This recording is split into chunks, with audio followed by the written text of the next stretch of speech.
एक रोंदी हुई कुड़ी नूं देख के मैं तुरंत उस वल चली गई। एक बुढ़ा आदमी ते उसदे खब्बे पासे खड़ी हुई कुड़ी जो कि बहुत ही ज़्यादा रो रही सी। मैं उस कोल जाके उसनूं पुछया की गल है, आखिर तू इन्ना क्यों रो रही है। उस बुढ़े आदमी ने सिर तो पैर तक मैनू देखा ते एक 50 का नोट मेरे कटोरे विच पा दिता, पर मेरा सवाल उत्थे ही खड़ा सी। उस कुड़ी दियां अखां सुरख लाल हो रही सी। मैं उस बुढ़े आदमी नूं कहा की गल है, तो उस आदमी ने कहा कुछ नहीं, ये मेरी कुड़ी है, अज ये अपने सोहरे घर वापस जा रही है तो इसलिए रो रही है। मेरा दिल उस कुड़ी लई बहुत ज़्यादा व्याकुल हो गया सी। मैं उस कुड़ी नूं तसल्ली दित्ती ते कहा रोंदे नहीं हन, नहीं तो एवें दी हालत विच सफ़र करना मुश्किल हो जाएगा। वैसे तू जाना कित्थे है।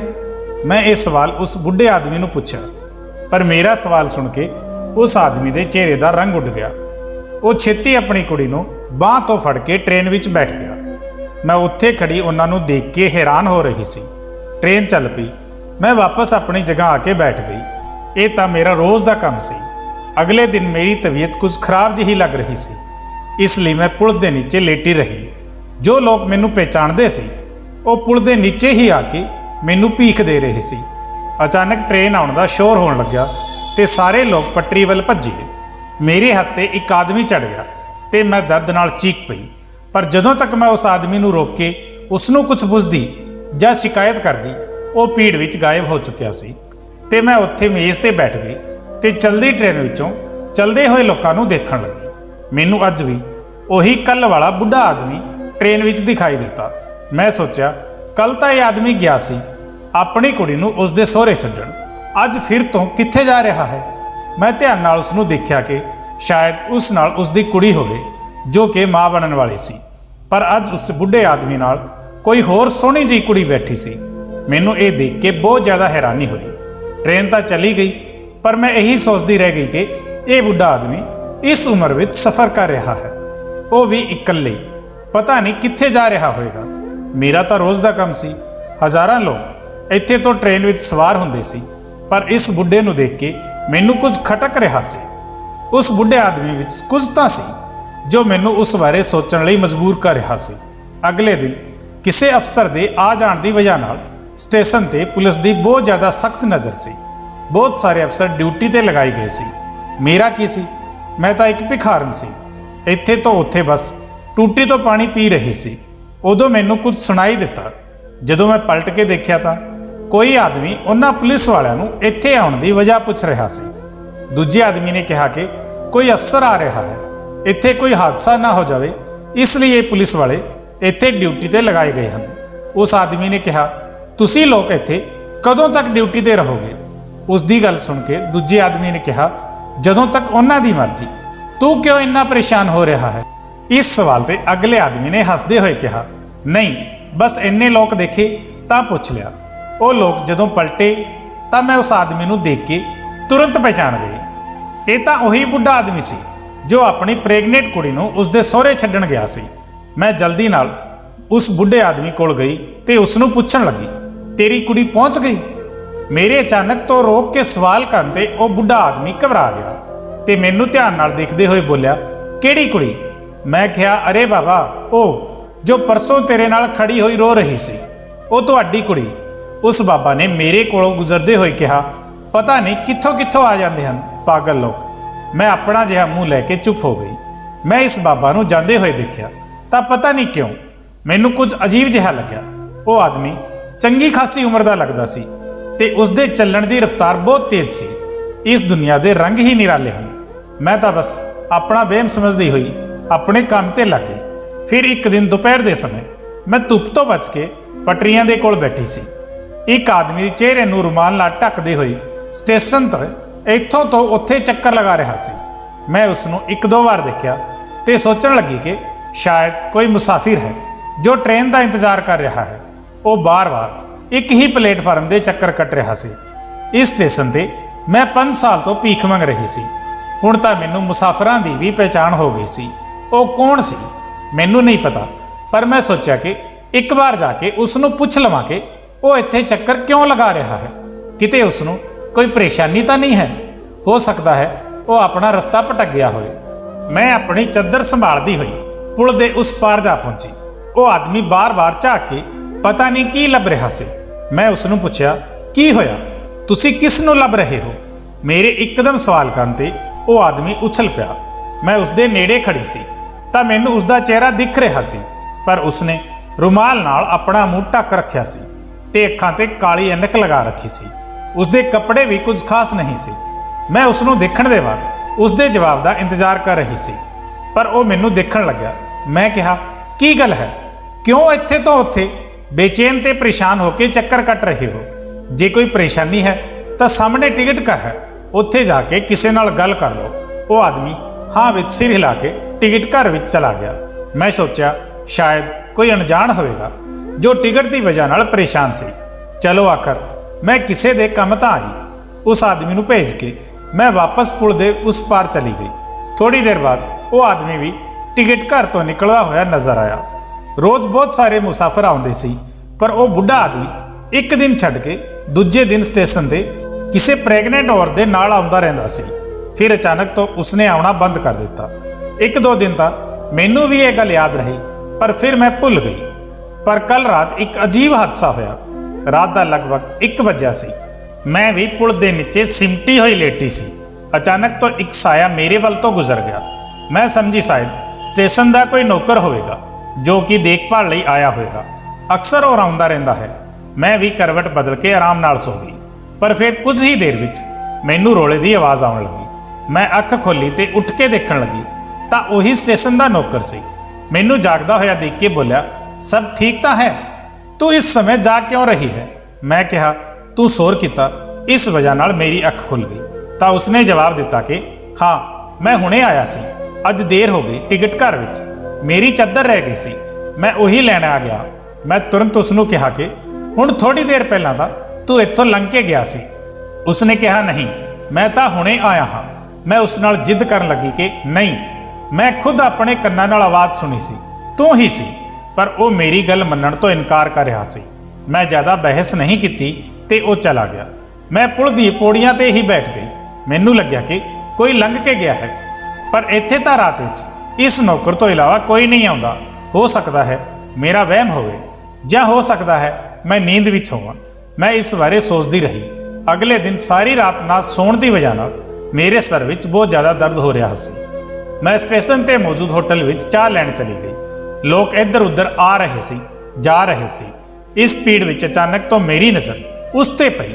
सफ़ेद चद्दर विच वो शायद कोई जवान कुड़ी सी।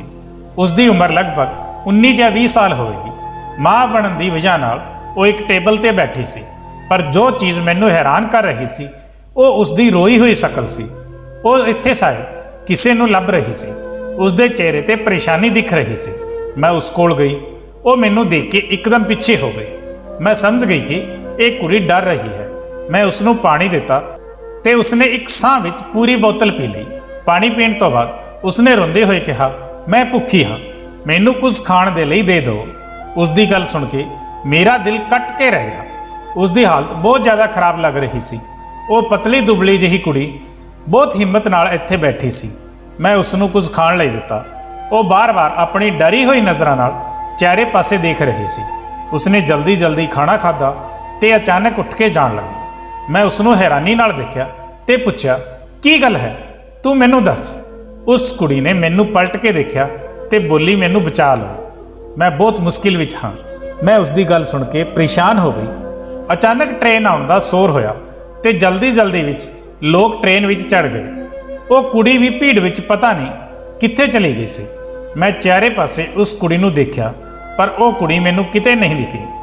हौली हौली स्टेशन खाली हो गया, पर मेरे दिमाग विच उस कुड़ी दा रोंदा होया चेहरा ते उसदा मेरे तो मदद मंगना मैनू परेशान कर रहा सी। बहुत देर तक मैं उस कुड़ी बारे सोचती रही। फिर मैं एक तरतीब लगाई ते स्टेशन के सारे लोगों नूं उस कुड़ी दे बारे विच पुछया, पर किसी ने भी उस कुड़ी बारे मैनू कुछ नहीं दस्या। मैं हैरान होई कि किवें किसी ने भी उस कुड़ी नूं नहीं देखा। मैं टुट्टी कोलों लंघ रही सी, उदों मेरी नज़र एक फकीर बाबा ते गई जो मेरी तरह ही इत्थे भीख मंग के अपना गुजारा करता सी। मैं सोचा ये तां इस जगह तो 1 मिनट ਲਈ भी नहीं उठता, क्योंकि ये बेचारा अपाहिज सी। उसने जरूर उस कुड़ी नूं देखिया होएगा। मैं उस बाबा नूं पुछया कि इत्थे थोड़ी देर पहला एक प्रेगनेंट कुड़ी बैठी रो रही सी, की तू उसनूं देखिया है? उस बाबा ने कुछ देर तक सोचा ते फिर कहन लग्या, हाँ वो कुड़ी जो चद्दर विच सी। मेरी अखां चमक उठियां ते मैं कहा, हाँ बाबा उही कुड़ी। बाबा ने कहा, वो कुड़ी कल्ली चलदी होई आई सी ते आके बैठ गई। वो कुड़ी बार बार इस कच्चे इलाके वाल देख रही सी। थोड़ी देर बाद जदों लोकां दी भीड़ स्टेशन ते जमा होण लगी तां उसने रोना शुरू कर दिता। फिर मेरा ध्यान नहीं रहा। मैं बाबा नूं कहा कि तुसीं इह तां देखिया होएगा कि वो कुड़ी किस दे नाल गई है। उसने कहा, नहीं मैं नहीं देखिया। फिर बाबा ने मैनूं कहा, तू क्यों उस कुड़ी बारे इन्ना पुछ रही है? मैं कहा, बाबा ये बेचारी बहुत मुश्किल विच सी, मेरे तो मदद मंग रही सी, पर मैं उसकी मदद नहीं कर सकी ते वो अचानक तो गायब हो गई। मैं सोचा कि किसी ने उसनूं इस स्टेशन तो बाहर जाते हुए देखा होगा, पर किसी ने भी उसनूं इत्थों बाहर जाते नहीं देखा। जदों फकीर बाबा ने मेरी गल सुनी तो मैनूं कहण लगे कि छड्ड, तू क्यों परेशान हो रही है, होवेगी कोई पागल। मैं कहा, नहीं बाबा, वो देखण विच मैनूं किसी चंगे घर दी कुड़ी लग रही सी, पर उसका ख्याल मेरे दिमाग तो जा नहीं रहा सी। मैं पूरा दिन ट्रेन के मुसाफिरां नूं देख रही सी। औरतां, कुड़ियां, प्रेगनेंट औरतां सब आ जा रही सी, पर वो कुड़ी मैनूं किते नहीं दिख रही सी। मैं उदास हो गई। मैं उस कुड़ी बारे सोचण लगी कि पता नहीं वो बेचारी किस हाल तो लंघ रही होगी। मैं 2 दिन तक उस कुड़ी की तलाश में बैठी रही, पर मेरे सामने वो दोबारा स्टेशन नहीं आई ते ना ही उस बारे मैनूं किसी तो कोई खबर मिली। मौसम बदल रहा सी। दिन विच तां हल्की हल्की गर्मी हुंदी सी ते रात विच ठंड। जल्दी ही सारे लोग अपने अपने ठिकाणिਆਂ ते पहुंच जाते सी। मैं भी जल्दी ही एक पासे सौण दे लई लेट जांदी। रात नूं मैनूं इदां लग्या जिवें कोई हौली हौली आवाज़ विच गल कर रहा है, पर मैं बहुत ज़्यादा नींद विच सी, इसलिए मैं ज़्यादा ध्यान नहीं दिता। थोड़ी देर बाद ही मैनूं किसी दे पैरां दी आवाज़ सुनाई दित्ती। मैं तुरंत नींद तो उठी ते अखां मलदे हुए हनेरे विच देखण दी कोशिश कर लगी, पर मैनूं कुछ नज़र नहीं आया। मैं अपने अगे वल देख रही सी। उदों मैनूं लग्या कि जिवें कोई मेरे पीछे खड़ा है। एक पल दे लई तां मैं बहुत ज़्यादा डर गई, पर मैं हिम्मत करके पलटी। सामने का नज़ारा देख के मेरी जान हलक विच अटक गई। मेरे सामने एक लंबे कद आदमी खड़ा सी। उसने अपने आप को पूरे तरीके नाल छुपा रखा सी। मैं अपने सराहने के नीचे हथ घुमाया ताकि उत्थों बैटरी कढ़ के उस आदमी को देख सकां, पर वो मेरे वल देख के तेजी नाल उत्थों भज्जण लग्या।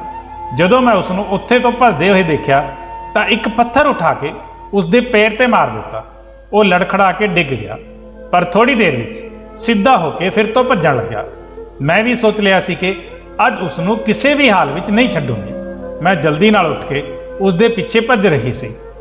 हुण उस स्टेशन तो बहुत दूर आ गया सी। मैनूं पत्थर तो ठोकर लगी ते मैं जमीन ते डिग गई। जदों मैं उठ के उसनूं देखिया तां पता नहीं वो कित्थे गायब हो गया सी। मैनूं हैरानी हुई। उस बारे सोच के मैं कुछ अगे गई। अगे जाके देखिया पर वो मैनूं किते नहीं मिलिया। मैं जदों इधर उधर देखिया तां मेरी बची कुची हिम्मत भी जवाब दे गई सी। मैं रात के इस समय एक सुनसान जगह ते खड़ी सी। दूर दूर तक कोई इंसान दिखाई नहीं दे रहा सी। मैनूं इस जगह ते बहुत ज़्यादा डर लग रहा सी। मैं तुरंत वापस जाण दे लई मुड़ी। मैनूं इदां लग्या कि कोई पिछे तो मेरे वल वध रहा है। मैं जदों मुड़ के देखिया तां मेरे होश उड़ गए। मैनूं लग्या ये कोई भयानक सुपना है। सामने वही आदमी खड़ा सी ते उसदे हत्थ विच एक काले रंग का वड्डा जिहा पत्थर सी ते वो तेजी नाल मेरे वल वध रहा सी। मैनूं यकीन हो गया सी कि ये पत्थर नाल ये मेरी जान लैण वाला है। मैं बहुत तेजी नाल भजना शुरू कर दिता। रस्ते विच पत्थर, कंडे जो भी सी, मैं हर चीज़ नूं नज़रअंदाज करते हुए बस भज रही सी। इस समय मैनूं किसी भी चीज़ की कोई चिंता नहीं सी। फिक्र सी तां बस अपनी जान दी जो इस समय खतरे विच सी। मैं भजदे भजदे एक बार पिछे मुड़ के देखिया तां वो आदमी हुण भी मेरे पीछे भज रहा सी। शायद उसके पैरां विच डूंगा जख्म होया सी, इसलिए उसनूं भज्जण विच परेशानी हो रही सी। मैनूं लग्या कि मैं अपनी मदद खुद ही की है जो उसके पैर विच पत्थर मार दिता। घट्टो घट मैनूं इत्थे तो भज्जण विच ते अपनी जिंदगी बचाउण लई समां तां मिल रहा है। दूर तक भज्जण तो बाद मैनूं किते एक कोने विच रोशनी नज़र आई। मैं समझ गई सी कि यह स्टेशन का रास्ता है। हुण मैं होर भी तेजी नाल भज्जण लगी, पर अचानक मैं किसी नाल टकरा गई। मैं देखिया कौन है वो। ਜਿਸ ਨਾਲ ਮੈਂ ਟਕਰਾ ਗਈ ਹਾਂ ਉਹ ਸਟੇਸ਼ਨ ਦਾ ਨੌਕਰ ਸੀ। ਉਸ ਨੂੰ ਦੇਖ ਕੇ ਮੇਰੀ ਜਾਨ ਵਿੱਚ ਜਾਨ ਆਈ। ਉਸ ਨੌਕਰ ਨੇ ਮੇਰੀ ਇੰਨੀ ਖਰਾਬ ਹਾਲਤ ਦੇਖੀ ਤਾਂ ਪਰੇਸ਼ਾਨੀ ਨਾਲ ਪੁੱਛਣ ਲੱਗਿਆ, ਕੀ ਗੱਲ ਹੈ, ਐਵੇਂ ਕੀ ਹੋਇਆ ਜੋ ਘੋੜੇ ਤੇ ਸਵਾਰ ਹੈ? ਮੈਂ ਕੰਬ ਰਹੀ ਸੀ, ਮੇਰੇ ਤੋਂ ਬੋਲਿਆ ਹੀ ਨਹੀਂ ਜਾ ਰਿਹਾ ਸੀ। ਮੈਂ ਕੰਬਦੇ ਹੋਏ ਕਿਹਾ, ਉਹ ਉੱਥੇ, ਤੇ ਆਪਣੇ ਹੱਥ ਨਾਲ ਇਸ਼ਾਰਾ ਕੀਤਾ। ਉਹ ਨੌਕਰ ਮੈਨੂੰ ਸਹਾਰਾ ਦਿੰਦੇ ਹੋਏ ਇੱਕ ਬੈਂਚ ਤੇ ਲੈ ਗਿਆ। ਉੱਥੇ ਮੈਨੂੰ ਬਿਠਾ ਦਿੱਤਾ ਤੇ ਪਾਣੀ ਲਿਆ ਕੇ ਦਿੱਤਾ। ਜਦੋਂ ਮੈਂ ਪਾਣੀ ਪੀਤਾ ਤਾਂ ਮੇਰੀ ਸਾਹ ਵਿੱਚ ਸਾਹ ਆਈ। ਉਦੋਂ ਮੈਂ ਉਸ ਨੌਕਰ ਨੂੰ ਦੱਸਿਆ ਕਿ ਮੇਰੇ ਪਿੱਛੇ ਜੋ ਆਦਮੀ ਸੀ ਉਹ ਸਟੇਸ਼ਨ ਤੇ ਆਇਆ ਸੀ। ਮੈਨੂੰ ਲੱਗਿਆ ਕੋਈ ਡਾਕੂ ਹੋਵੇਗਾ ਜੋ ਮੈਨੂੰ ਨੁਕਸਾਨ ਪਹੁੰਚਾਉਣ ਆਇਆ ਹੋਵੇਗਾ। ਮੈਂ ਉਸ ਦਾ ਪਿੱਛਾ ਕੀਤਾ, ਉਲਟਾ ਉਸਨੇ ਮੈਨੂੰ ਹੀ ਜ਼ਖਮੀ ਕਰ ਦਿੱਤਾ। ਉਸ ਨੌਕਰ ਨੇ ਕਿਹਾ, ਉਹ ਆਦਮੀ ਕਿੱਥੇ ਹੈ? ਮੈਂ ਕਿਹਾ, ਉਹ ਮੇਰੇ ਪਿੱਛੇ ਸੀ, ਕੀ ਤੂੰ ਦੇਖਿਆ ਨਹੀਂ? ਉਦੋਂ ਉਸ ਨੌਕਰ ਨੇ ਕਿਹਾ ਕਿ ਮੈਨੂੰ ਕੁਝ ਸਮਝ ਵਿੱਚ ਨਹੀਂ ਆਇਆ, ਨਹੀਂ ਤਾਂ ਮੈਂ ਉਸ ਨੂੰ ਦੇਖ ਲੈਂਦਾ। ਮੈਂ ਕਿਹਾ, ਛੱਡ, ਹੁਣ ਕੀ ਫਾਇਦਾ ਕਿਸੇ ਵੀ ਗੱਲ ਦਾ। ਜਦੋਂ ਚਿੜੀਆ ਚੁੱਗ ਗਈ ਖੇਤ, ਮੈਂ ਆਪਣੇ ਦਿਲ ਹੀ ਦਿਲ ਵਿੱਚ ਸੋਚ ਲਿਆ ਸੀ। ਅਗਲੇ ਦਿਨ ਮੈਂ ਪੁਲ ਦੇ ਕੋਲ ਬੈਠੀ ਸੀ। ਮੇਰੀ ਨਜ਼ਰ ਸਟੇਸ਼ਨ ਤੇ ਆਉਂਦੇ ਜਾਂਦੇ ਲੋਕਾਂ ਤੇ ਸੀ। ਅਚਾਨਕ ਮੇਰੀ ਨਜ਼ਰ ਨੂੰ ਉਹ ਦਿਖਿਆ ਜਿਸ ਦਾ ਮੈਨੂੰ ਇੰਤਜ਼ਾਰ ਸੀ। ਮੈਂ ਤੇਜ਼ੀ ਨਾਲ ਨੀਚੇ ਉਤਰੀ ਤੇ ਉਸ ਪ੍ਰੈਗਨੈਂਟ ਔਰਤ ਦਾ ਰਸਤਾ ਰੋਕ ਲਿਆ। ਉਸ ਕੁੜੀ ਨੇ ਮੈਨੂੰ ਅਜੀਬ ਨਜ਼ਰਾਂ ਨਾਲ ਦੇਖਿਆ। ਮੈਂ ਉਸ ਦਾ ਹੱਥ ਫੜਿਆ ਤੇ ਇੱਕ ਪਾਸੇ ਲੈ ਗਈ। ਉਸ ਕੁੜੀ ਨੇ ਆਪਣਾ ਹੱਥ ਛੁਡਾਉਣ ਦੀ ਕੋਸ਼ਿਸ਼ ਕੀਤੀ ਪਰ ਮੈਂ ਨਹੀਂ ਛੱਡਿਆ। ਮੈਂ ਉਸ ਕੁੜੀ ਨੂੰ ਕਿਹਾ, ਜੇ ਤੂੰ ਚਾਹੁੰਦੀ ਹੈ ਕਿ ਮੈਂ ਇੱਥੇ ਲੋਕਾਂ ਦਾ ਇਕੱਠ ਨਾ ਕਰਾਂ ਤਾਂ ਤੂੰ ਮੈਨੂੰ ਦੱਸ ਦੇ, ਤੂੰ ਕੌਣ ਹੈ? ਮੇਰੀ ਗੱਲ ਸੁਣ ਕੇ ਉਸ ਕੁੜੀ ਦੇ ਚਿਹਰੇ ਦਾ ਰੰਗ ਉੱਡ ਗਿਆ। ਮੈਂ ਇਹ ਗੱਲ ਮਹਿਸੂਸ ਕੀਤੀ ਕਿ ਉਸ ਕੁੜੀ ਨੇ ਆਲੇ ਦੁਆਲੇ ਦੇਖਿਆ ਤੇ ਕਿਹਾ, ਮੇਰੀ ਮਦਦ ਕਰੋ, ਮੈਂ ਇਹ ਸਭ ਐਵੇਂ ਹੀ ਨਹੀਂ ਕਰ ਰਹੀ। ਮੈਂ ਕਿਹਾ, ਤੂੰ ਮੈਨੂੰ ਦੱਸ ਕੀ ਗੱਲ ਹੈ, ਮੈਂ ਤੇਰੀ ਮਦਦ ਕਰੂੰਗੀ। ਉਸ ਕੁੜੀ ਨੇ ਕਿਹਾ, ਹਾਂ। ਉਹ ਕੁਝ ਕਹਿੰਦੀ ਕਿ ਅਚਾਨਕ ਟ੍ਰੇਨ ਦੇ ਆਉਣ ਦਾ ਸ਼ੋਰ ਹੋਇਆ ਤੇ ਲੋਕ ਬਹੁਤ ਤੇਜ਼ੀ ਨਾਲ ਇੱਧਰ ਉੱਧਰ ਆਉਣ ਜਾਣ ਲੱਗੇ। ਧੱਕਾ ਮੁੱਕੀ ਵਿੱਚ ਮੈਂ ਉਸ ਦਾ ਹੱਥ ਫੜ ਕੇ ਨਹੀਂ ਰੱਖ ਸਕੀ ਤੇ ਉਹ ਕੁੜੀ ਵੀ ਇੱਧਰ ਉੱਧਰ ਕਿਤੇ ਗਾਇਬ ਹੋ ਗਈ। ਮੈਂ ਉਸ ਨੂੰ ਬਹੁਤ ਲੱਭਿਆ ਪਰ ਉਹ ਮੈਨੂੰ ਕਿਤੇ ਵੀ ਦਿਖਾਈ ਨਹੀਂ ਦਿੱਤੀ। ਲੋਕਾਂ ਤੋਂ ਪੁੱਛਣ ਦੀ ਕੋਸ਼ਿਸ਼ ਕੀਤੀ ਪਰ ਕਿਸੇ ਨੇ ਨਹੀਂ ਦੇਖਿਆ। ਮੈਨੂੰ ਬਹੁਤ ਹੈਰਾਨੀ ਹੋਈ ਕਿ ਕਿਵੇਂ ਉਹ ਕੁੜੀ ਅਚਾਨਕ ਤੋਂ ਗਾਇਬ ਹੋ ਜਾਂਦੀ ਹੈ ਤੇ ਉਸ ਨੂੰ ਕੋਈ ਦੇਖਦਾ ਵੀ ਨਹੀਂ। ਮੈਂ ਉਸ ਨੌਕਰ ਨੂੰ ਵੀ ਕਿਹਾ ਕਿ ਤੂੰ ਇਸ ਕੁੜੀ ਨੂੰ ਦੇਖਿਆ ਹੈ? ਉਸ ਨੌਕਰ ਨੇ ਵੀ ਮੈਨੂੰ ਮਨਾ ਕਰ ਦਿੱਤਾ ਕਿ ਇੱਥੇ ਤੋਂ ਕੋਈ ਕੁੜੀ ਨਹੀਂ ਗਈ। ਮੈਂ ਤਾਂ ਇਸ ਗੱਲ ਨੂੰ ਮੰਨਣ ਤੋਂ ਹੀ ਇਨਕਾਰ ਕਰ ਰਹੀ ਸੀ ਕਿ ਐਦਾਂ ਕਿਵੇਂ ਹੋ ਸਕਦਾ ਹੈ ਕਿ ਕੋਈ ਵੀ ਉਸ ਕੁੜੀ ਨੂੰ ਨਾ ਦੇਖੇ। ਮੈਂ ਉਸ ਨੌਕਰ ਕੋਲ ਖੜੀ ਸੀ। ਉਦੋਂ ਮੈਂ ਦੇਖਿਆ ਕਿ ਇੱਕ ਆਦਮੀ ਲੜਖੜਾਉਂਦਾ ਹੋਇਆ ਚੱਲ ਰਿਹਾ ਹੈ। ਪਰ ਜੋ ਗੱਲ ਮੈਨੂੰ ਅਜੀਬ ਲੱਗੀ ਉਹ ਇਹ ਸੀ ਕਿ ਇਸ ਆਦਮੀ ਦੇ ਉਸੇ ਹੀ ਪੈਰ ਤੇ ਸੱਟ ਸੀ। ਮੇਰੇ ਦਿਮਾਗ ਵਿੱਚ ਰਾਤ ਵਾਲੀ ਪੂਰੀ ਗੱਲ ਯਾਦ ਆ ਗਈ। ਮੈਂ ਉਸ ਆਦਮੀ ਨੂੰ ਫੜ ਲਿਆ। ਉਹ ਉਹੀ ਬੁੱਢਾ ਆਦਮੀ ਸੀ। ਮੈਨੂੰ ਬਹੁਤ ਜ਼ਿਆਦਾ ਹੈਰਾਨੀ ਹੋਈ ਪਰ ਉਸ ਬੁੱਢੇ ਆਦਮੀ ਦੇ ਚਿਹਰੇ ਤੇ ਬਹੁਤ ਜ਼ਿਆਦਾ ਸਕੂਨ ਸੀ। ਮੈਨੂੰ ਦੇਖ ਕੇ ਉਸਨੇ ਕਿਹਾ ਕਿ ਮੈਂ ਜਾਣਦਾ ਸੀ ਕਿ ਤੂੰ ਬਹੁਤ ਜਲਦੀ ਹੀ ਮੈਨੂੰ ਲੱਭ ਲਵੇਗੀ, ਪਰ ਇੰਨੀ ਜਲਦੀ ਇਹ ਨਹੀਂ ਸੋਚਿਆ ਸੀ। ਮੈਂ ਹੈਰਾਨ ਹੋਈ ਕਿ ਇਸ ਬੁੱਢੇ ਨੂੰ ਪਤਾ ਸੀ ਕਿ ਮੈਂ ਉਸ ਨੂੰ ਲੱਭ ਰਹੀ ਹਾਂ। ਮੈਂ ਉਸ ਤੇ ਨਜ਼ਰ ਰੱਖ ਰਹੀ ਸੀ, ਇਹ ਗੱਲ ਉਹ ਜਾਣਦਾ ਸੀ। ਮੈਂ ਕਿਹਾ, ਦੇਖ ਬਾਬਾ, ਤੂੰ ਜੋ ਵੀ ਹੈ ਹੁਣ ਮੈਨੂੰ ਪਤਾ ਚੱਲ ਗਿਆ ਹੈ। ਜੇ ਤੂੰ ਚਾਹੁੰਦਾ ਹੈ ਕਿ ਮੈਂ ਕੋਈ ਹੰਗਾਮਾ ਨਾ ਕਰਾਂ ਤਾਂ ਦੱਸ ਦੇ, ਤੂੰ ਕਿਉਂ ਇਹਨਾਂ ਮਾਸੂਮ ਕੁੜੀਆਂ ਦੀ ਜ਼ਿੰਦਗੀ ਬਰਬਾਦ ਕਰ ਰਿਹਾ ਹੈ? ਕੀ ਵਿਗਾੜਿਆ ਹੈ ਉਹਨਾਂ ਕੁੜੀਆਂ ਨੇ ਤੇਰਾ?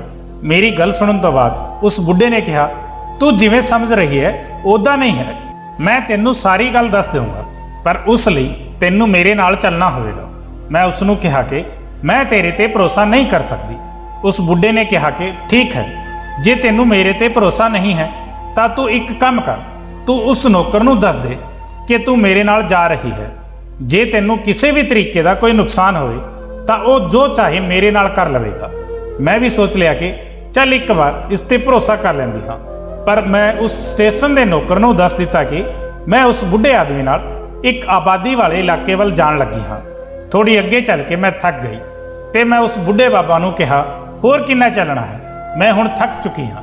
ਮੇਰੀ ਗੱਲ ਸੁਣ ਕੇ ਉਸ ਬੁੱਢੇ ਨੇ ਕਿਹਾ, ਇੱਥੇ ਤੋਂ ਬਸ ਥੋੜਾ ਹੋਰ ਅੱਗੇ। ਮੈਂ ਕਿਹਾ, ਠੀਕ ਹੈ। ਥੋੜੀ ਦੂਰ ਚੱਲ ਕੇ ਇੱਕ ਘਰ ਕੋਲ ਉਹ ਬੁੱਢਾ ਆਦਮੀ ਰੁਕ ਗਿਆ। ਉਸ ਘਰ ਦੇ ਦਰਵਾਜ਼ੇ ਤੇ ਤਾਲਾ ਲੱਗਿਆ ਹੋਇਆ ਸੀ। ਜਦੋਂ ਦਰਵਾਜ਼ੇ ਤੇ ਤਾਲਾ ਲੱਗਿਆ ਹੋਇਆ ਦੇਖ ਕੇ ਮੈਂ ਉਸ ਬਾਬਾ ਨੂੰ ਕਿਹਾ, ਕਿੰਨੀ ਦੂਰ ਚੱਲ ਕੇ ਆਈ ਹਾਂ ਤੇ ਇੱਥੇ ਇਹ ਤਾਲਾ ਮੈਨੂੰ ਚਿੜਾ ਰਿਹਾ ਹੈ। ਬਾਬਾ ਨੇ ਮੇਰੀ ਗੱਲ ਦਾ ਕੋਈ ਜਵਾਬ ਨਹੀਂ ਦਿੱਤਾ ਤੇ ਘਰ ਦੇ ਪਿੱਛੇ ਵੱਲ ਚੱਲ ਪਿਆ। ਮੈਂ ਵੀ ਉਸ ਦੇ ਨਾਲ ਨਾਲ ਚੱਲਣ ਲੱਗੀ। ਘਰ ਦੇ ਪਿੱਛੇ ਝਾੜੀਆਂ ਦੇ ਓਲੇ ਵਿੱਚ ਇੱਕ ਹੋਰ ਦਰਵਾਜ਼ਾ ਸੀ। ਬਾਬਾ ਉਸੇ ਦਰਵਾਜ਼ੇ ਤੋਂ ਅੰਦਰ ਚਲਾ ਗਿਆ। ਮੈਨੂੰ ਵੀ ਉਸ ਦੇ ਨਾਲ ਜਾਣਾ ਪਿਆ। ਥੋੜੀ ਦੇਰ ਚੱਲਣ ਤੋਂ ਬਾਅਦ ਇੱਕ ਕਮਰੇ ਵਿੱਚ ਬਹੁਤ ਜ਼ਿਆਦਾ ਹਨੇਰਾ ਸੀ। ਅਚਾਨਕ ਕਮਰੇ ਵਿੱਚ ਰੋਸ਼ਨੀ ਹੋ ਗਈ। ਕਮਰੇ ਵਿੱਚ ਮੌਜੂਦ ਕੁੜੀਆਂ ਨੂੰ ਦੇਖ ਕੇ ਮੈਂ ਹੈਰਾਨ ਰਹਿ ਗਈ। 4 ਕੁੜੀਆਂ ਸੀ ਤੇ ਚਾਰੋਂ ਹੀ ਪ੍ਰੈਗਨੈਂਟ ਸੀ। ਮੈਂ ਉਹਨਾਂ ਨੂੰ ਦੇਖਿਆ, ਉਹ ਚੰਗੀ ਖਾਸੀ ਸੋਹਣੀਆਂ ਸੀ ਤੇ ਜਵਾਨ ਵੀ। ਮੈਂ ਉਸ ਬਾਬਾ ਨੂੰ ਕਿਹਾ ਕਿ ਇਹ ਸਭ ਕੀ ਹੈ, ਇਹ ਕੁੜੀਆਂ ਇੱਥੇ ਕਿਉਂ ਹਨ? ਉਸ ਬੁੱਢੇ ਨੇ ਕਿਹਾ, ਇਹੀ ਤਾਂ ਮੈਂ ਤੈਨੂੰ ਦੱਸਣ ਵਾਲਾ ਸੀ। ਇਹ ਜੋ ਕੁੜੀਆਂ ਹਨ ਇਹ ਮੇਰੀਆਂ ਆਪਣੀਆਂ ਹਨ। ਮੈਂ ਸ਼ੱਕ ਦੀ ਨਜ਼ਰ ਨਾਲ ਉਸ ਬੁੱਢੇ ਨੂੰ ਦੇਖਿਆ ਤੇ ਕਿਹਾ, ਇਹ ਤੂੰ ਕੀ ਕਹਿ ਰਿਹਾ ਹੈ? ਠੀਕ ਨਾਲ ਦੱਸ। ਉਸ ਆਦਮੀ ਨੇ ਇਸ਼ਾਰਾ ਕੀਤਾ ਤੇ ਉਹ ਕੁੜੀਆਂ ਉੱਠ ਕੇ ਦੂਸਰੇ ਕਮਰੇ ਵਿੱਚ ਚਲੀਆਂ ਗਈਆਂ। ਇਹ ਗੱਲ ਮੈਨੂੰ ਬਹੁਤ ਅਜੀਬ ਲੱਗੀ, ਪਰ ਮੈਂ ਚੁੱਪ ਰਹੀ। ਇਸ ਬੁੱਢੇ ਬਾਬਾ ਨੇ ਕਿਹਾ, ਇਹਨਾਂ ਕੁੜੀਆਂ ਦਾ ਮੇਰੇ ਕੋਲ ਹੋਣਾ ਵਾਕਈ ਇੱਕ ਅਜੀਬ ਗੱਲ ਹੈ, ਪਰ ਹਰ ਗੱਲ ਦੇ ਪਿੱਛੇ ਕੋਈ ਨਾ ਕੋਈ ਕਹਾਣੀ ਜ਼ਰੂਰ ਹੁੰਦੀ ਹੈ ਤੇ ਉਸ ਕਹਾਣੀ ਨੂੰ ਹਰ ਇੱਕ ਨੂੰ ਨਹੀਂ ਦੱਸਿਆ ਜਾਂਦਾ। ਮੈਂ ਕਿਹਾ, ਦੇਖ ਬਾਬਾ, ਇਹ ਸਾਰੀ ਗੱਲ ਕਰਕੇ ਮੈਨੂੰ ਉਲਝਾ ਨਾ, ਤੂੰ ਮੈਨੂੰ ਘੁਮਾਉਣਾ ਬੰਦ ਕਰ ਤੇ ਮੈਨੂੰ ਸੱਚ-ਸੱਚ ਦੱਸ। ਉਸ ਬਾਬਾ ਨੇ ਕਿਹਾ, ਇਹ ਕੁੜੀਆਂ ਮੇਰੀਆਂ ਕੁਝ ਨਹੀਂ ਲੱਗਦੀਆਂ ਹਨ, ਬਸ ਇਨਸਾਨੀਅਤ ਦੇ ਨਾਤੇ ਇਹ ਇੱਥੇ ਹਨ। ਇਹ ਉਹ ਕੁੜੀਆਂ ਹਨ ਜੋ ਆਪਣੇ ਘਰ ਤੋਂ ਭੱਜ ਜਾਂਦੀਆਂ ਹਨ ਤੇ ਫਿਰ ਇਹਨਾਂ ਦੇ ਸਾਥੀ ਇਹਨਾਂ ਨੂੰ ਵਿੱਚ ਰਸਤੇ ਵਿੱਚ ਧੋਖਾ ਦੇ ਕੇ ਛੱਡ ਜਾਂਦੇ ਹਨ। ਮੈਂ ਉਹਨਾਂ ਦੀ ਮਦਦ ਕਰਦਾ ਹਾਂ ਤੇ ਉਹਨਾਂ ਨੂੰ ਇੱਥੇ ਆਪਣੇ ਕੋਲ ਲੈ ਆਉਂਦਾ ਹਾਂ, ਪਰ ਇੱਥੇ ਤੇਰੇ ਵਰਗੀ ਸੋਚ ਵਾਲੇ ਲੋਕ ਇਸ ਗੱਲ ਨੂੰ ਗਲਤ ਸਮਝਦੇ ਹਨ, ਇਸ ਲਈ ਉਹਨਾਂ ਸਭ ਦਾ ਇੱਥੇ ਰਹਿਣਾ ਸਹੀ ਨਹੀਂ ਹੈ। ਮੈਂ ਇਹਨਾਂ ਨੂੰ ਦੂਜੇ ਸ਼ਹਿਰ ਆਪਣੇ ਜਾਣਨ ਵਾਲਿਆਂ ਕੋਲ ਭੇਜ ਦਿੰਦਾ ਹਾਂ। ਉਹ ਇੱਥੇ ਇਹਨਾਂ ਨੂੰ ਕਿਸੇ ਘਰ ਵਿੱਚ ਜਾਂ ਕਿਤੇ ਕੰਮ ਤੇ ਲਗਵਾ ਦਿੰਦੇ ਹਨ। ਇਹ ਸਿਲਸਿਲਾ ਪਿਛਲੇ 4 ਮਹੀਨਿਆਂ ਤੋਂ ਚੱਲ ਰਿਹਾ ਸੀ। ਮੈਂ ਉਸ ਬੁੱਢੇ ਦੀ ਗੱਲ ਸੁਣੀ ਤੇ ਕਿਹਾ ਕਿ ਜੇ ਇਹ ਗੱਲ ਹੈ ਤਾਂ ਤੂੰ ਮੈਨੂੰ ਝੂਠ ਕਿਉਂ ਬੋਲ ਰਿਹਾ ਸੀ ਕਿ ਇਹ ਮੇਰੀ ਕੁੜੀ ਹੈ? ਉਸ ਬਾਬਾ ਨੇ ਕਿਹਾ ਕਿ ਤੇਰੇ ਤੋਂ ਪਹਿਲਾਂ ਮੈਨੂੰ ਕਦੇ ਕਿਸੇ ਨੇ ਵੀ ਕੋਈ ਇਦਾਂ ਦਾ ਸਵਾਲ ਨਹੀਂ ਕੀਤਾ ਸੀ, ਇਸ ਲਈ ਮੈਂ ਤੈਨੂੰ ਝੂਠ ਬੋਲਿਆ ਸੀ। ਤੇ ਜੇ ਮੈਂ ਤੈਨੂੰ ਸੱਚ ਦੱਸ ਵੀ ਦਿੰਦਾ ਤਾਂ ਮੇਰੀ ਗੱਲ ਦਾ ਕੌਣ ਯਕੀਨ ਕਰਦਾ? ਚੰਗਾ ਤਾਂ ਫਿਰ ਇਹ ਦੱਸ ਕੇ ਤੂੰ ਪਰਸੋਂ ਰਾਤ ਨੂੰ ਸਟੇਸ਼ਨ ਤੇ ਕੀ ਲੈਣ ਆਇਆ ਸੀ? ਮੇਰੀ ਗੱਲ ਸੁਣ ਕੇ ਉਹ ਬੁੱਢਾ ਇੱਕਦਮ ਚੁੱਪ ਹੋ ਗਿਆ। ਫਿਰ ਕੁਝ ਦੇਰ ਬਾਅਦ ਕਹਿਣ ਲੱਗਿਆ ਕਿ ਉਸ ਦਿਨ ਜਦੋਂ ਅਫਸਰ ਆ ਰਹੇ ਸੀ ਤਾਂ ਮੈਂ ਉਸ ਨੂੰ ਪੁੱਛਿਆ ਸੀ।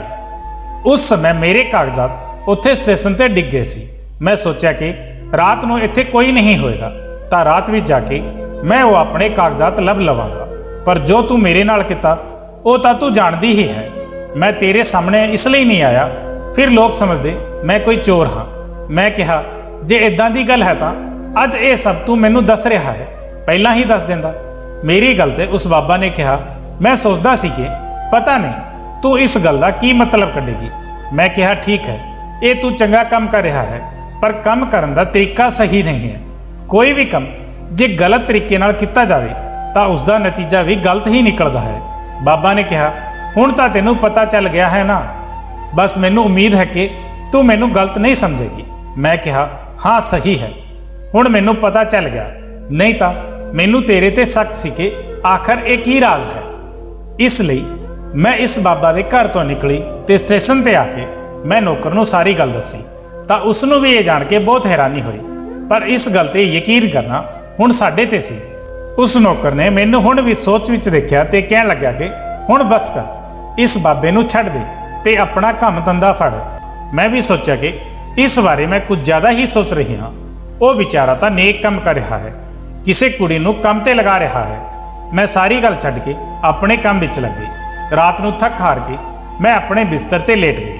ਸੌਂਦੇ ਹੋਏ ਮੇਰੇ ਦਿਮਾਗ ਵਿੱਚ ਪਤਾ ਨਹੀਂ ਕੀ ਖਿਆਲ ਆਇਆ ਕਿ ਉਹ ਜੋ ਕੁੜੀਆਂ ਸੀ ਲਗਭਗ ਸਾਰੀਆਂ ਪ੍ਰੈਗਨੈਂਟ ਸੀ ਤੇ ਸਭ ਤੋਂ ਹੈਰਾਨੀ ਵਾਲੀ ਗੱਲ ਇਹ ਸੀ ਕਿ ਉਹਨਾਂ ਦੇ ਸਰੀਰ ਦੀ ਹਾਲਤ ਵੀ ਇੱਕੋ ਜਿਹੀ ਸੀ। ਐਦਾਂ ਕਿਵੇਂ ਹੋ ਸਕਦਾ ਹੈ ਕਿ ਇਹ ਸਭ ਇਕੱਠੇ ਪ੍ਰੈਗਨੈਂਟ ਹੋਏ? ਮੈਂ ਉਸ ਬੁੱਢੇ ਆਦਮੀ ਨਾਲ ਇੰਨੀ ਦੇਰ ਗੱਲ ਕੀਤੀ, ਕੋਈ ਵੀ ਕੁੜੀ ਦੁਬਾਰਾ ਮੇਰੇ ਸਾਹਮਣੇ ਨਹੀਂ ਆਈ। ਕੁਝ ਤਾਂ ਸੀ ਜੋ ਮੇਰੀਆਂ ਅੱਖਾਂ ਤੋਂ ਲੁਕਿਆ ਹੋਇਆ ਸੀ, ਪਰ ਕੀ? ਇਹ ਬੁੱਢਾ ਜਿੰਨੀ ਸਿੱਧੀ ਤੇ ਆਸਾਨ ਗੱਲਾਂ ਮੈਨੂੰ ਦੱਸ ਰਿਹਾ ਸੀ, ਸਭ ਕੁਝ ਇੰਨਾ ਸਿੱਧਾ ਤੇ ਆਸਾਨ ਨਹੀਂ ਸੀ। ਤੇ ਜੇ ਉੱਥੇ ਕੁਝ ਗੜਬੜ ਸੀ ਤਾਂ ਮੈਨੂੰ ਨਜ਼ਰ ਕਿਉਂ ਨਹੀਂ ਆ ਰਹੀ ਸੀ?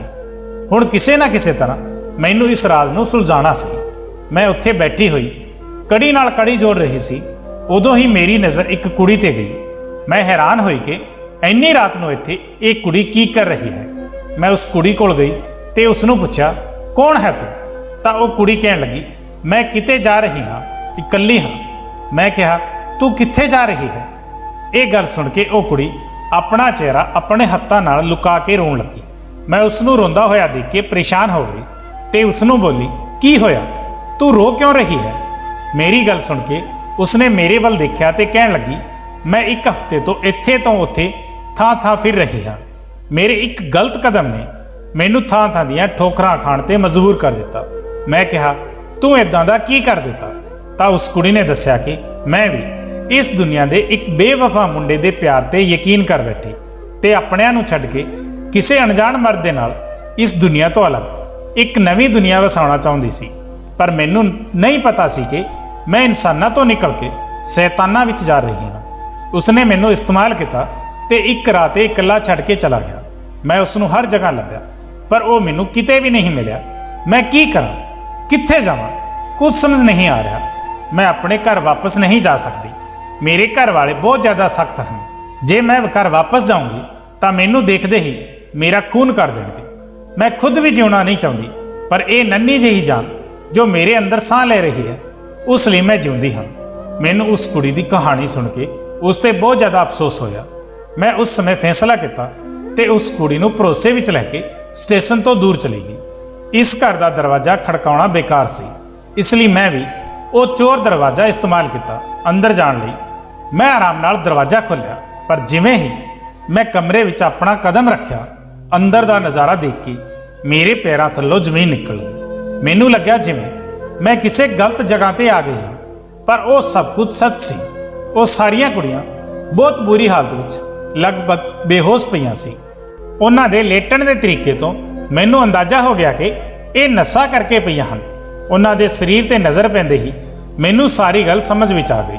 ਮੈਂ ਉਸ ਕੁੜੀ ਨੂੰ ਉੱਥੇ ਚੁੱਪ ਰਹਿ ਕੇ ਖੜੇ ਹੋਣ ਨੂੰ ਕਿਹਾ ਤੇ ਖੁਦ ਉਸ ਘਰ ਦੇ ਦੂਜੇ ਕਮਰੇ ਵਿੱਚ ਚਲੀ ਗਈ। ਉੱਥੇ ਉਹ ਬੁੱਢਾ ਆਦਮੀ ਵੀ ਨਸ਼ੇ ਦੀ ਹਾਲਤ ਵਿੱਚ ਪਿਆ ਸੀ ਤੇ ਉਸ ਕਮਰੇ ਵਿੱਚ ਬਹੁਤ ਸਾਰੀਆਂ ਨਸ਼ੇ ਦੀਆਂ ਚੀਜ਼ਾਂ ਰੱਖੀਆਂ ਹੋਈਆਂ ਸੀ। ਮੈਂ ਹੁਣ ਸਾਰੀ ਗੁੱਥੀ ਸੁਲਝਾ ਚੁੱਕੀ ਸੀ। ਮੈਂ ਉਸ ਕੁੜੀ ਨਾਲ ਜਲਦੀ ਨਾਲ ਵਾਪਸ ਸਟੇਸ਼ਨ ਤੇ ਆ ਗਈ। ਮੈਂ ਸਟੇਸ਼ਨ ਮਾਸਟਰ ਨੂੰ ਸਾਰੀ ਗੱਲ ਦੱਸੀ। ਉਸਨੇ ਪੂਰੀ ਗੱਲ ਸੁਣਨ ਤੋਂ ਬਾਅਦ ਮੈਨੂੰ ਕਿਹਾ, ਇਸ ਸਮੇਂ ਤੱਕ ਕੁਝ ਨਹੀਂ ਹੋ ਸਕਦਾ। ਸਵੇਰੇ ਉੱਠਦੇ ਹੀ ਅਸੀਂ ਉਸ ਜਗ੍ਹਾ ਤੇ ਛਾਪਾ ਮਾਰ ਦੇਵਾਂਗੇ। ਮੈਂ ਕਿਹਾ, ਠੀਕ ਹੈ, ਪਰ ਹੁਣ ਚੱਲ ਕੇ ਸਬੂਤ ਜਮ੍ਹਾਂ ਕਰ ਲੈਂਦੇ ਹਾਂ। ਸਟੇਸ਼ਨ ਮਾਸਟਰ 4 ਅਫਸਰਾਂ ਨਾਲ ਜਗ੍ਹਾ ਤੇ ਪਹੁੰਚ ਗਏ। ਸਾਰੇ ਸਬੂਤ ਇਕੱਠਾ ਕਰਨ ਤੋਂ ਬਾਅਦ ਪੁਲਿਸ ਵਾਲਿਆਂ ਨੇ ਉਸ ਬੁੱਢੇ ਨੂੰ ਨਸ਼ੇ ਦੀ ਹਾਲਤ ਵਿੱਚ ਹੀ ਹੱਥਕੜੀਆਂ ਲਗਾ ਦਿੱਤੀਆਂ। ਅਗਲੀ ਸਵੇਰ ਬਹੁਤ ਚੰਗੀ ਸੀ, ਪਰ ਉਸ ਬੁੱਢੇ ਲਈ ਨਹੀਂ। ਜਦੋਂ ਉਹ ਆਪਣੇ ਨਸ਼ੇ ਤੋਂ ਬਾਹਰ ਆਇਆ ਤਾਂ ਸਭ ਕੁਝ ਦੇਖ ਕੇ ਇੱਕਦਮ ਸੁੰਨ ਪੈ ਗਿਆ। ਉਸ ਦਾ ਨਸ਼ਾ ਹਾਲੇ ਪੂਰੀ ਤਰ੍ਹਾਂ ਨਾਲ ਨਹੀਂ ਉਤਰਿਆ ਸੀ। ਪੁਲਿਸ ਵਾਲਿਆਂ ਨੇ ਜਦੋਂ ਉਸ ਤੋਂ ਪੁੱਛਤਾਛ ਕੀਤੀ ਤਾਂ ਉਸਨੇ ਪੂਰੀ ਗੱਲ ਦੱਸ ਦਿੱਤੀ ਕਿ ਇਹ ਕੁੜੀਆਂ ਮੇਰੀਆਂ ਕੁਝ ਨਹੀਂ ਹਨ, ਘਰ ਤੋਂ ਭੱਜ ਕੇ ਆਉਂਦੀਆਂ ਹਨ। ਮੈਂ ਜ਼ਿਆਦਾਤਰ ਕਿਸੇ ਬੱਸ ਅੱਡੇ ਜਾਂ ਸਟੇਸ਼ਨ ਤੇ ਇਹਨਾਂ ਨਾਲ ਮਿੱਠੀਆਂ ਗੱਲਾਂ ਕਰਕੇ ਇਹਨਾਂ ਦੇ ਦਿਲ ਦਾ ਹਾਲ ਜਾਣ ਲੈਂਦਾ ਹਾਂ ਤੇ ਫਿਰ ਇਹਨਾਂ ਨੂੰ ਬਹਿਲਾ ਫੁਸਲਾ ਕੇ ਆਪਣੇ ਘਰ ਲੈ ਜਾਂਦਾ ਹਾਂ। ਫਿਰ ਮੈਂ ਇਹਨਾਂ ਨੂੰ ਨਸ਼ੇ ਦੀ ਆਦਤ ਤੇ ਲਗਾ ਦਿੰਦਾ ਹਾਂ ਤੇ ਫਿਰ ਮੈਂ ਇਹਨਾਂ ਨੂੰ ਜੋ ਕੰਮ ਕਹਿੰਦਾ ਹਾਂ ਇਹ ਉਹ ਕਰਦੀਆਂ ਹਨ। ਇਹ ਕੁੜੀਆਂ ਨਸ਼ਾ ਇੱਕ ਸ਼ਹਿਰ ਤੋਂ ਦੂਜੇ ਸ਼ਹਿਰ ਵਿੱਚ ਪਹੁੰਚਾਉਣ ਵਿੱਚ ਮੇਰੀ ਬਹੁਤ ਮਦਦ ਕਰਦੀਆਂ ਹਨ। ਉੱਥੇ ਅੱਗੇ ਮੇਰਾ ਦੋਸਤ ਉਹਨਾਂ ਨੂੰ ਉਤਾਰ ਲੈਂਦਾ ਹੈ ਤੇ ਅੱਗੇ ਕਿਸੇ ਆਦਮੀ ਨੂੰ ਇਹਨਾਂ ਨੂੰ ਵੇਚ ਦਿੰਦਾ ਹੈ। ਬਹੁਤ ਮਹੀਨਿਆਂ ਤੋਂ ਇਹ ਸਭ ਕੰਮ ਚੱਲ ਰਿਹਾ ਹੈ, ਪਰ ਇਸ ਔਰਤ ਨੇ ਸਭ ਖਰਾਬ ਕਰ ਦਿੱਤਾ। ਮੈਂ ਇਸ ਬੁੱਢੇ ਨੂੰ ਕਿਹਾ ਕਿ ਤੈਨੂੰ ਸ਼ਰਮ ਨਹੀਂ ਆਉਂਦੀ ਆਪਣੀ ਕੁੜੀਆਂ ਵਰਗੀਆਂ ਕੁੜੀਆਂ ਨਾਲ ਇਹ ਸਭ ਕਰਦੇ ਹੋਏ? ਤੇ ਤੂੰ ਮੈਨੂੰ ਜੋ ਕਹਾਣੀ ਸੁਣਾਈ ਮੈਂ ਉਸ ਤੇ ਭਰੋਸਾ ਕੀਤਾ। ਮੈਨੂੰ ਲੱਗਿਆ ਤੂੰ ਇਹਨਾਂ ਕੁੜੀਆਂ ਦਾ ਹਮਦਰਦ ਹੈ। ਉਹ ਤੇਰੇ ਤੇ ਭਰੋਸਾ ਕਰਦੀ ਸੀ। ਜੇ ਕੱਲ ਰਾਤ ਨੂੰ ਮੈਂ ਉਸ ਕੁੜੀ ਨੂੰ ਤੇਰੇ ਕੋਲ ਇਕੱਲੇ ਭੇਜ ਦਿੰਦੀ ਤਾਂ ਤੂੰ ਉਸ ਦੇ ਨਾਲ ਵੀ ਇਹੀ ਸਭ ਕਰਦਾ। ਪਰ ਰੱਬ ਦਾ ਸ਼ੁਕਰ ਹੈ ਕਿ ਉਸਨੇ ਮੇਰੇ ਦਿਲ ਵਿੱਚ ਇਹ ਗੱਲ ਪਾਈ ਕਿ ਮੈਨੂੰ ਖੁਦ ਇਸ ਕੁੜੀ ਦੇ ਨਾਲ ਜਾਣਾ ਚਾਹੀਦਾ ਹੈ। ਚੰਗਾ ਹੋਇਆ ਜੋ ਮੈਂ ਆਪਣੀਆਂ ਅੱਖਾਂ ਨਾਲ ਉਹ ਘਟੀਆ ਮੰਜ਼ਰ ਦੇਖ ਲਿਆ। ਹੁਣ ਤੈਨੂੰ ਇਸ ਦੀ ਸਜ਼ਾ ਮਿਲੇਗੀ। ਤੂੰ ਕਿੰਨੀਆਂ ਮਾਸੂਮ ਕੁੜੀਆਂ ਦੀ ਜ਼ਿੰਦਗੀ ਬਰਬਾਦ ਕੀਤੀ ਹੈ। ਜਾਹਿਲ ਆਦਮੀ ਘੱਟੋ ਘੱਟ ਆਪਣੀ ਉਮਰ ਦਾ ਤਾਂ ਲਿਹਾਜ਼ ਕਰ ਲੈਂਦਾ। ਮੇਰਾ ਬਸ ਨਹੀਂ ਚੱਲ ਰਿਹਾ ਸੀ, ਨਹੀਂ ਮੈਂ ਖੁਦ ਆਪਣੇ ਹੱਥਾਂ ਨਾਲ ਉਸ ਨੂੰ ਮਾਰ ਦਿੰਦੀ। ਪੁਲਿਸ ਵਾਲੇ ਉਸ ਆਦਮੀ ਨੂੰ ਲੈ ਗਏ। ਮੈਨੂੰ ਇਸ ਗੱਲ ਦੀ ਖੁਸ਼ੀ ਸੀ ਕਿ ਹੁਣ ਇਸ ਦੀ ਕੈਦ ਵਿੱਚ ਕੋਈ ਵੀ ਮਾਸੂਮ ਕੁੜੀ ਨਹੀਂ ਸੀ। ਹੁਣ ਜੋ ਹੋ ਗਿਆ ਸੀ ਉਹ ਤਾਂ ਬਦਲਿਆ ਨਹੀਂ ਜਾ ਸਕਦਾ ਸੀ। ਕਿਸੇ ਤੇ ਭਰੋਸਾ ਕਰਨਾ ਬਹੁਤ ਆਸਾਨ ਹੈ, ਪਰ ਕਿਸੇ ਨੂੰ ਭਰੋਸੇ ਵਿੱਚ ਲੈਣਾ ਤੇ ਭਰੋਸੇ ਨੂੰ ਕਾਇਮ ਰੱਖਣਾ ਬਹੁਤ ਮੁਸ਼ਕਿਲ ਹੈ। ਇਨਸਾਨ ਨੂੰ ਗਲਤ ਨਾ ਸਮਝੋ, ਪਰ ਹਰ ਇਨਸਾਨ ਨੂੰ ਸਮਝਣ ਦੀ ਕੋਸ਼ਿਸ਼ ਕਰੋ, ਕਿਉਂਕਿ ਜੋ ਜਿਵੇਂ ਦਿਖਦਾ ਹੈ ਉੱਦਾਂ ਨਹੀਂ ਹੁੰਦਾ। ਕਿਸੇ ਤੇ ਭਰੋਸਾ ਕਰਨਾ ਚੰਗੀ ਗੱਲ ਹੈ, ਪਰ ਕਿਸੇ ਤੇ ਅੱਖਾਂ ਬੰਦ ਕਰਕੇ ਭਰੋਸਾ ਕਰਨਾ ਵੀ ਗਲਤ ਗੱਲ ਹੈ। ਸਾਨੂੰ ਆਪਣਾ ਹਰ ਕਦਮ ਸੋਚ ਸਮਝ ਕੇ ਉਠਾਉਣਾ ਚਾਹੀਦਾ ਹੈ। ਕਿਸੇ ਤੇ ਭਰੋਸਾ ਕਰਨ ਤੋਂ ਪਹਿਲਾਂ ਸਾਨੂੰ ਆਪਣੇ ਮਾਤਾ ਪਿਤਾ ਤੇ ਘਰ ਵਾਲਿਆਂ ਬਾਰੇ ਸੋਚ ਲੈਣਾ ਚਾਹੀਦਾ ਹੈ।